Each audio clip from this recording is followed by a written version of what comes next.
ہم نے رب کے حکموں کو توڑا، ہم نے پرواہ ہی نہیں کی. ہم سمجھے دنیا میں آئے ہیں تو ہماری دنیا ہے، آوارہ ہوں، خواہشات نفس کے مطابق زندگی گزاریں، آنکھیں بے حیائی میں لگی رہیں، سوچیں آوارگی میں لگی رہیں، کان نغمے سنتے رہے، زبان جھوٹ بکتی رہی، ظلم و جبر کا بازار گرم رکھا، عصمتیں عزتیں پامال کرتا رہا، لوگوں کا مال لوٹتا رہا، حق غصب کرتا رہا، کلیجے اور دل چیرتا رہا، لوگوں کو زخمی کرتا رہا، لوگوں کے جذبات سے کھیلتا رہا. پرواہ نہیں کی کہ یہ دنیا ہے، امتحان گاہ ہے، چند دنوں کے لیے آئے ہیں، اللہ کے حضور پیش ہونا ہے، عملوں کا حساب ہونا ہے.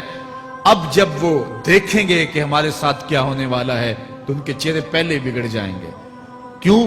وہ گمان کریں گے کہ ان کی ریڑھ کی ہڈی توڑ دی جائے گی. ایسے عذاب آئیں گے جس طرح کسی کی ریڑھ کی ہڈی ٹوٹ جائے تو اس کا چہرہ شگفتہ گلاب تو نہیں ہوتا، اس کا چہرہ جو ہے وہ تو کس قدر مرجھایا ہوا ہوتا ہے. تو اللہ ارشاد فرماتا ہے اس طرح ان کے چہرے ہوں گے. ابھی عذاب آیا نہیں ہے لیکن چہرے پہلے اترے ہوئے ہوں گے، اور جب عذاب کی بھٹی میں ڈالے جائیں گے، اللہ اکبر. اور وہ سخت عذاب، حضور نے جبریل امین سے پوچھا مجھے جہنم کے عذابوں کا ذکر سناؤ. عرض کی حضور سب سے ہلکی عذاب کی کہانی سناتا ہوں، اور وہ یہ کہ جہنمی کے پاؤں میں آگ کا جوتا رکھا جائے گا، باقی پورا بدن اس کا سلامت ہوگا. یہ سب سے ہلکی عذاب کی کیفیت ہے.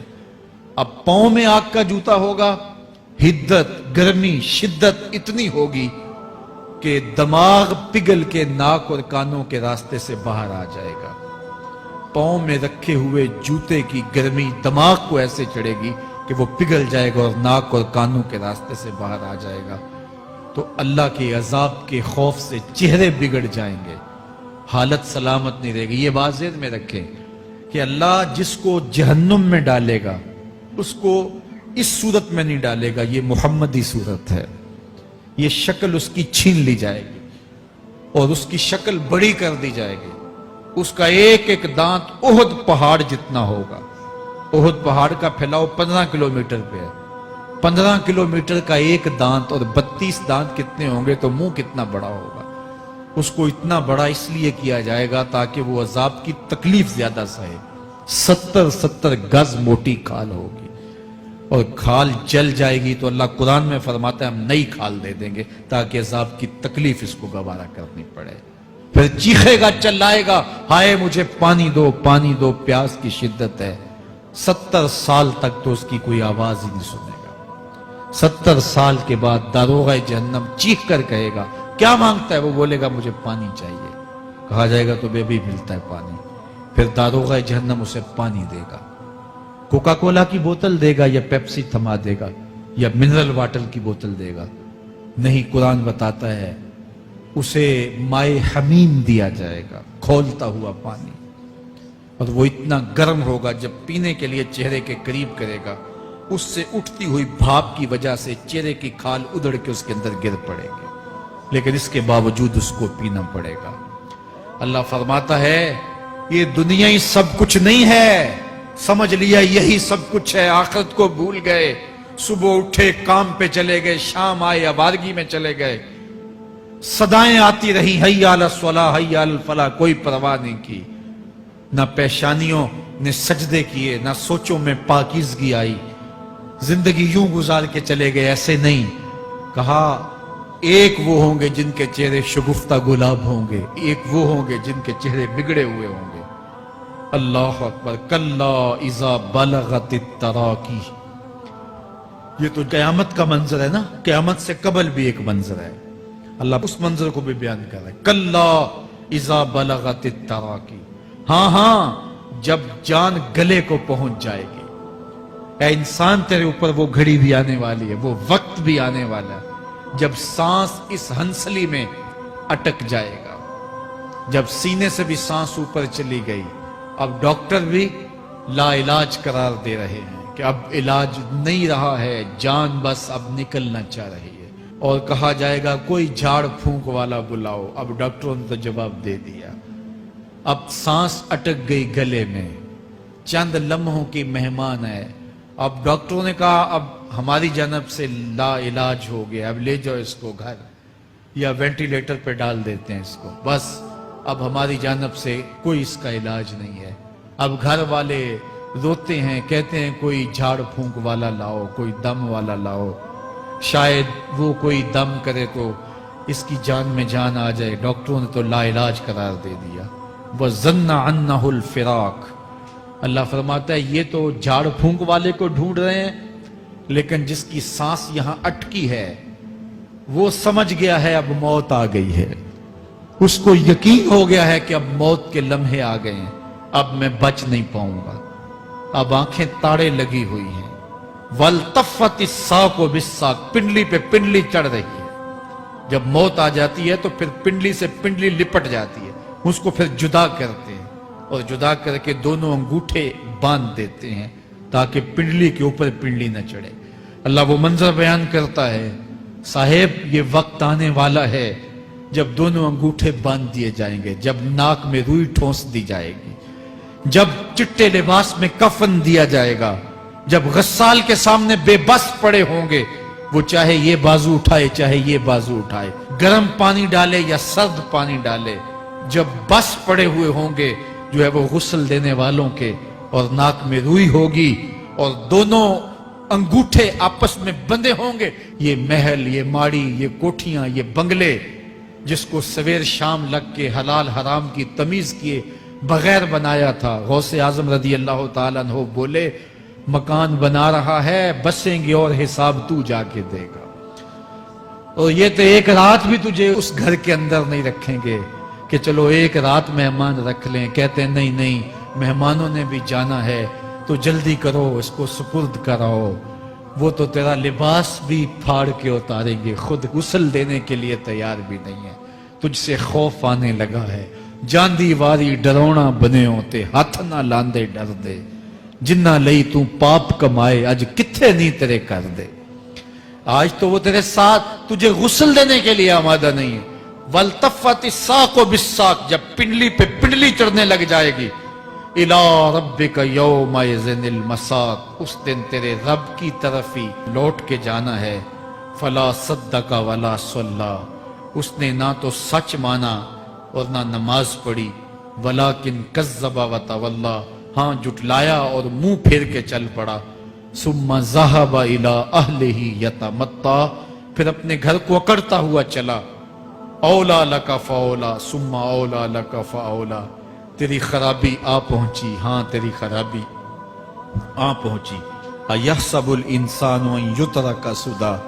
انسان دنیا میں یہ گمان کرتا ہے اس کو سدا چھوڑ دیا جائے گا. سدا عربی میں ایسے اونٹ کو کہتے ہیں جس کی مہار کسی کے ہاتھ میں نہ ہو. شترے بے مہار, جہاں مرضی جس گھاٹ سے چاہے پانی پیے, جہاں سے مرضی چارہ لے, تو شترے بے مہار کو کہتے ہیں سدا. تو یہ انسان بھی گمان کرتا ہے کہ میں بھی سدا ہوں, مجھے کوئی کیوں پوچھے, میرے جذبات پہ کوئی کیوں قدغن لگائے, مجھے کیوں روکے کوئی. بالخصوص جوانی کے ایام کے اندر جوان کو بڑا ہوتا ہے کہ کوئی مجھے کیوں. وہ تو ماں باپ کے کہنے میں بھی نہیں آنا چاہتا, وہ کہتا ہے کیوں مجھے روکتے ہیں, میری جوانی ہے, میرے جذبات ہیں, مجھے آزادی سے جینے دو, کیوں میرے راستے میں رکاوٹ بنتے ہو, میں سدا ہوں. اللہ فرماتا ہے نہیں, ایک اونٹ تو سدا ہو سکتا ہے جس کو میں نے اشرف المخلوقات بنایا ہے, اس کو تو سدا نہیں چھوڑوں گا, اس کو تو پابند بناؤں گا حکام کا. اب وہ کہتا ہے کہ نہیں نہیں, یہ کیسے دوبارہ اٹھائے جائیں گے. اب دوبارہ وہی بات پھر آ گئی. الم یک نطفۃ من منی یمنی. اللہ فرماتا ہے ایک بوند تھی نا, پانی کا ایک قطرہ تھا جو رحم مادر میں رکھا گیا. ثم کان علقہ. پھر وہ پانی کا قطرہ لوتھڑا بنا. فخلق فسوی. پھر اللہ نے اسے پیدا فرمایا اور پھر ٹھیک ہموار کیا. فجعل منہ الزوجین الذکر والانثی. پھر اس سے وہ جوڑ بنائے, کوئی مرد بنایا کوئی عورت بنائی. کہا اب غور کر, اب تیری آنکھیں دیکھتی ہیں, بجلیاں چمکتی ہیں, تیری زبان کا طوطی بولتا ہے, لوگ اشش کرتے ہیں تیری گفتگو پہ, تیری گفتار پہ صدقے جاتے ہیں, تیرے لہجے کے جمال کو دیکھتے ہیں, تیرے سینے کا زور, تیرے پنجوں کی طاقت, تیری دماغ کی تیزیاں اور تیری سوچوں کے اجالے, تیری زوردار ٹانگیں, تیرے کڑیل بازو اور تیری چوڑی چھاتی اور تیرے گلاب کی پتیوں جیسے ہونٹ، اے انسان یہ سب کچھ کہاں تراشا گیا؟ ماں کے رحم میں، اس تاریکی میں جو 3 پردوں میں تھی، تیرا سر تیرے گھٹنوں میں تھا، اور تیرے رب نے وہاں تیرے اندر نسوانیت یا رجولیت کی صلاحیتیں پیدا کی، تیری آنکھوں میں چمک پیدا کی، تیرے کانوں میں نغمے بکھیرے، تیری زبان کے پٹھوں پہ قوت ذائقہ رکھی، تجھے بولنے کی صلاحیت دی، تیرے پنجوں میں زور رکھا۔ آج تو مفتی شہر ہے، آج تو علامۃ الدہر ہے، آج تو قاضی القضات ہے، آج تو منسٹر ہے، آج تو وزیر اعظم ہے، آج تو پہلوان ہے، آج تو شہزادہ ہے، آج تو بادشاہ ہے، آج تو زوراور ہے، آج تیری طاقت کے کیا کہنے؟ آج شیروں کو تو نچا لیتا ہے، ہاتھیوں کو تو بٹھا لیتا ہے، آج تو بڑا زوراور گھڑ سوار ہے، آج تیری طاقت کے کیا کہنے؟ تو کشتی کرتا ہے، زمانہ دیکھنے آتا ہے، آج تیری طاقت کے شوہرے ہیں، تیری عظمت کے تنتنے ہیں، لیکن انسان تو ایک ناپاک قطرہ تھا اور رحم مادر میں تھا۔ تیرے اندر یہ رنگ کس نے بھرے؟ تیرے کانوں میں نغمے کس نے رکھے؟ تجھے دماغ کی قوتیں کس نے دی؟ زبان کو بولنا کس نے سکھایا؟ آنکھوں میں توانائیاں کس نے رکھی؟ تیری زبان کا طوطی بولتا ہے، یہ سلیقے کس نے دیے؟ پھر اللہ فرمایا، کتنا زوردار بیان ہے، الیس ذالک بقادر علی ان یحیی الموتى، جو ماں کے پیٹ میں ایک نطفے کو ایک خوبصورت انسان بنا سکتا ہے، ہڈیوں کو جوڑ کے دوبارہ انسان نہیں بنا سکتا؟ کیا وہ دوبارہ تجھے کھڑا نہیں کر سکتا اپنے سامنے پیش ہونے کے لیے؟ جس کے حکموں کو تو نے توڑا ہے، جس کے فرامین کا تو نے مذاق اڑایا ہے، کیا وہ اتنا ہی بے بس ہے کہ اپنے حضور تجھے جو ہے وہ کھڑا ہی نہیں کر سکتا ہے؟ جس رب نے تجھے ماں کے شکم میں شکل دی، حضرت شیخ فرید الدین عطار بولتے ہیں، سانے کستی سلاتی می شود، ایسا کاریگر ہے مٹی سے بادشاہ بنا ڈالتا ہے۔ اس نے مٹی سے دارا و سکندر بنائے، اس نے مٹی سے جو ہے وہ رستم و سہراب بنائے، اس نے مٹی سے کیا کیا بنا دیا جو مٹی سے بادشاہ بنا سکتا ہے، جو نطفہ رحم مادر سے جو ہے وہ شکل اور صورت اور رنگ اور جمال بنا دیتا ہے۔ تیری صورت نکھرتی ہے، تیرے ہونٹ گلابی ہیں اور تیری نرگسی آنکھیں ہیں، تیرے ریشمی بال ہیں اور تیری خوبصورت رنگت ہے، تو چال چلتا ہے تو لگتا ہے قیامت چل رہی ہے، تیرا قد رانا جو ہے وہ صنوبر کو شرماتا ہے، تیری گفتار کے تنتنے ہیں۔ جس نے اتنی خوبصورت شکل ماں کے رحم میں بنائی، کیا وہ ہڈیوں کو جوڑ کے دوبارہ انسان نہیں بنا سکتا؟ وہ دوبارہ انسان بنائے گا اور پھر تجھے اپنے حضور کھڑا کرے گا۔ اور ایک حدیث میں آتا ہے، اللہ بندے کو اپنے حضور کھڑا کرنے کے بعد اپنے سامنے سے ہٹنے نہیں دے گا جب تک 5 سوال نہیں پوچھ لے گا۔ ان عمرہ ہی فیما افنا ہو، اس کی عمر کے بارے میں پوچھے گا، کہاں ضائع کی؟ میں نے تجھے زندگی دی، 60 سال 70 سال 40 سال 50 سال، اس زندگی کو کہاں گزار کے آیا ہے؟ ان شباب ہی فیما ابلا ہو، اس کی جوانی کے بارے میں پوچھا جائے گا، جوانی کہاں گزار کے آیا ہے؟ مجنوں تو نہیں بنا رہا، خواہشات کا اسیر تو نہیں ہو گیا، دیوانوں کی طرح زندگی تو نہیں گزار کے آ گیا؟ تیری جوانی کسی چوک میں تو نہیں گزری، تیری جوانی آوارگی میں تو نہیں گزری، ساری رات سوشل میڈیا کے اوپر گندگی اور غلاظتیں تو نہیں دیکھتا رہا؟ تیری زندگی گزری کہاں ہے؟ تیری جوانی گزری کہاں ہے؟ اگر کوئی جواب نہ ہوا تو پھر کیا جواب دے گا؟ اور وہ کتنا خوش نصیب ہوگا جو کہے گا، مالک میری جوانی سجدوں میں گزری، میری جوانی قیام میں گزری، میری جوانی رکوع میں گزری۔ میرے حضور فرماتے ہیں، سبعۃ یظلھم اللہ فی ظلہ یوم لا ظل الا ظلہ، 7 اشخاص ایسے ہیں قیامت کے دن جب کوئی سایہ نہیں ہوگا، اللہ ان 7 کو اپنے عرش کا سایہ دے گا۔ ان میں سے دوسرا شخص میرے حضور نے بیان فرمایا، وشاب نشأ فی عبادت اللہ، وہ جوان جس کی جوانی اللہ کی عبادت میں گزری۔ جوانوں، اپنی زندگی کو مالک کی دہلیز پہ لے آؤ۔ جوانی وہی ہے جو مالک کی چوکھٹ پہ گزرے۔ اپنے دل کا تعلق جوڑو، عشق کرنا ہے تو پھر آمنہ کے لال سے کرو، محبت کا رشتہ ان سے جوڑو، تعلق کا ربط ان سے قائم کرو، جوانی کو دین کی راہ پہ ڈالو۔ اللہ اکبر۔ سنو میرے حضور کا فرمان، آنا حبیب اللہ، میں اللہ کا حبیب ہوں۔ پھر فرمایا الشاب التائب حبیب اللہ، جو جوان جوانی میں توبہ کرے وہ بھی اللہ کا حبیب ہے۔ آؤ اللہ کے حبیب بن جاؤ، اللہ کے حبیب بن جاؤ، اللہ کے حبیب بن جاؤ، اللہ کے محبوب بن جاؤ۔ لیلۃ القدر کی گھڑیاں ہیں، رات کا پچھلا پہر ہے، اللہ کے حضور یہ عہد کر کے اٹھو، مالک جو زندگی گزر گئی، آئندہ جوانی کا ایک ایک لمحہ تیرے لیے گزرے گا، جیوں گا تو تیرے لیے، مروں گا تو تیرے لیے۔ میری ایک ایک سانس تیرے نام وقف ہوئی، میری زندگی کی ایک ایک ساتھ تیرے نام وقف ہوئی، میں اپنا سب کچھ تیرے لیے پیش کرتا ہوں۔ میری زندگی کا مالک بھی تو ہے، میری موت و حیات کا خالق اور مالک بھی تو ہے، یہ زندگی تو نے دی، تیری امانت ہے، تیرے حضور ہی پیش کرتا ہوں۔